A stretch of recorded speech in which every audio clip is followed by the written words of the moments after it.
Morning all, let's have one or two games this morning. The Olympics has been very good for the UK at the moment. I think we might be heading for a secure third spot with a bit more some good results last time I checked in terms of gold medals, so that's pretty cool. A lot of interesting stuff. USA and China first and second. China first. So, okay. I think I will try Morris Smith this morning, first game.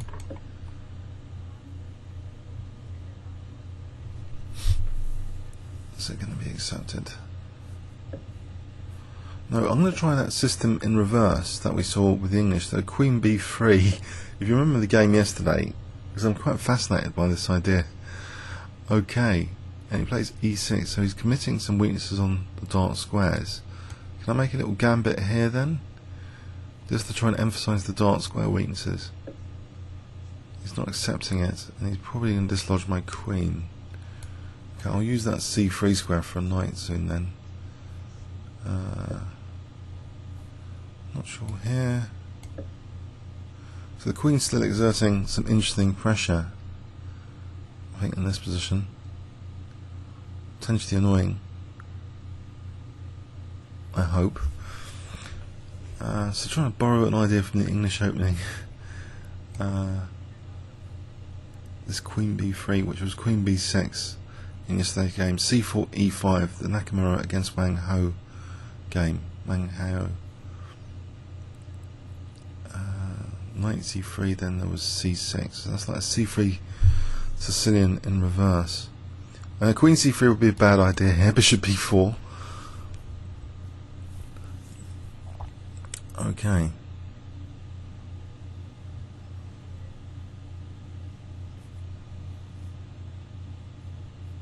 Still exerting some pressure on queen side. So on E5, I'll disrupt this E5 pressure with this pin and try and get castled.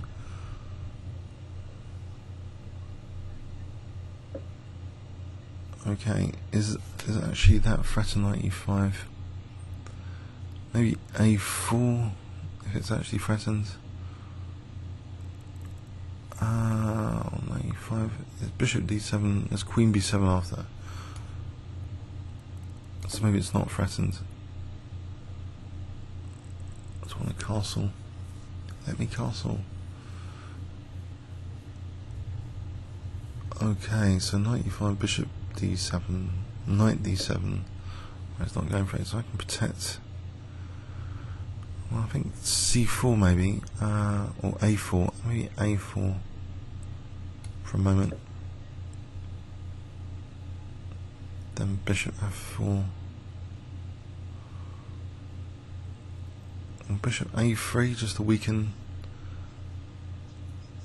his dark squares a bit. Maybe d6, the d6 square in particular. Well, there's not another way bishop d5 could take and then take on e5. So I think bishop a3, just weaken these dark squares. Try to that d6 square would be quite useful.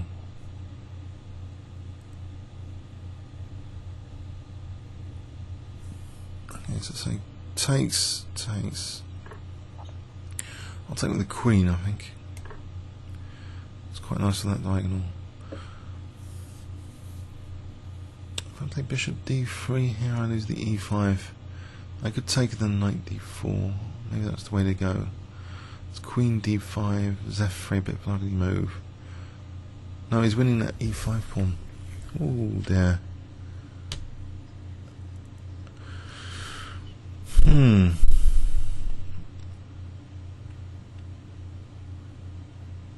I can take and then maybe c4, rook e1, get double pawns.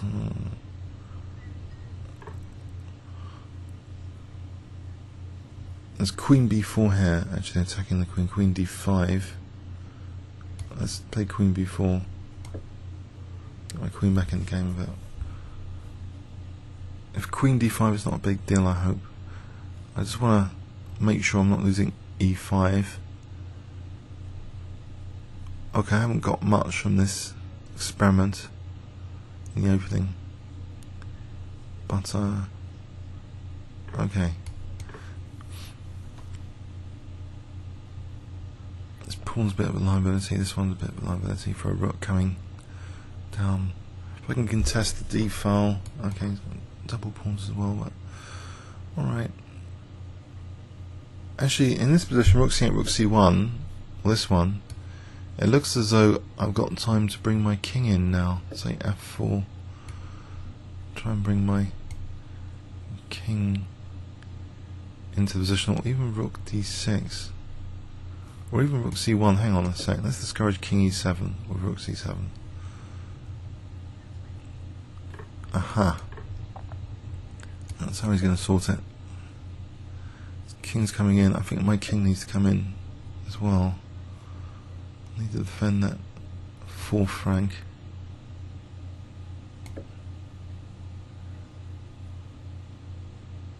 So king g2, f4.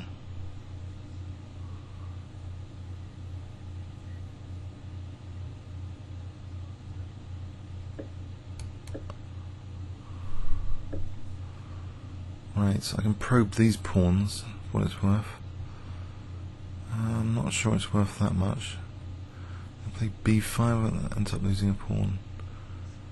I'll play this for the moment. Yeah.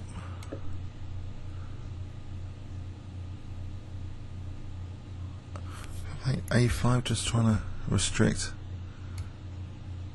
this pawn's bit. I'm giving him a king walk. If I try to walk with my king on the dark squares now, maybe to f6. Okay, he's given himself the c4 square. So I've got to be very, very careful now.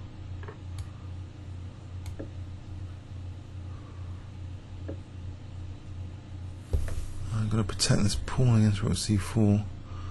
Alternatively, king f3, I could take, and then king e4.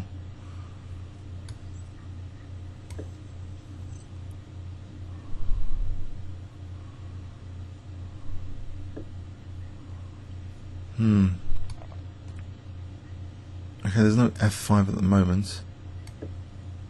I hope. Okay, now his b5 might be going. I hope it's going to mop up my double pawn here. I'll get an outside pass pawn. Also, I can drive the king back with a check and get this outside pass pawn.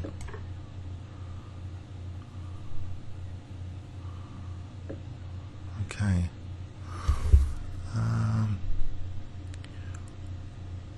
So I think get this going.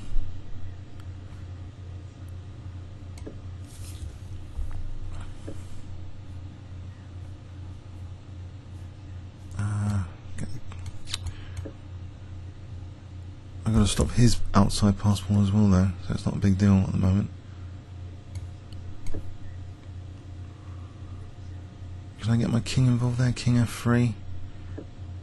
Nope. The king can go to c5 though. Heard the pawn. The rook can come back.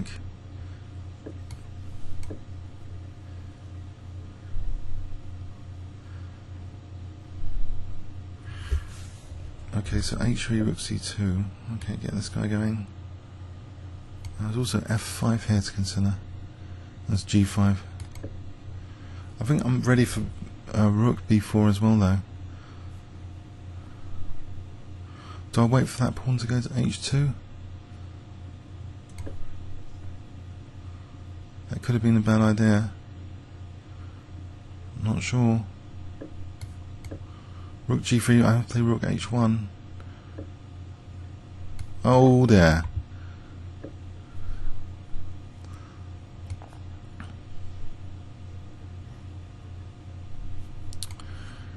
Okay, I'm not losing a rook with rook here, I hope. That's queen d5.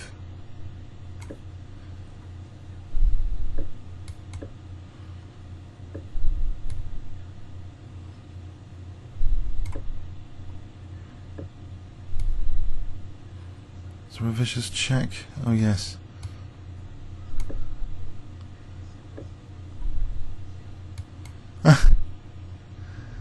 Oh no. I've just lost my pawn. What a brutal game.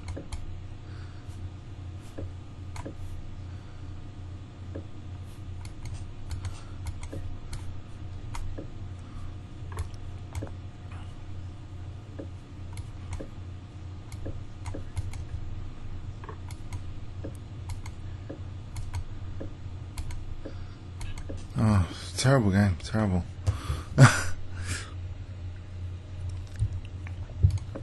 Playing seemed to be very good. That's my first game in the morning, but I was under real pressure.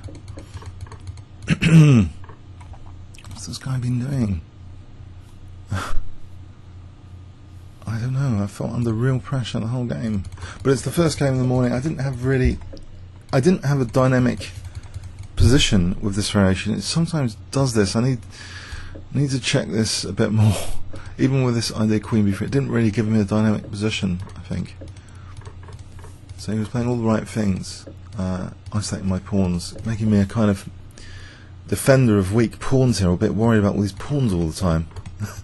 And this ending, he did the right thing to bring his king in the centre. He's doing all the right thing all the time, so under huge pressure. It seems well played. Comments or questions on YouTube. Thanks so much.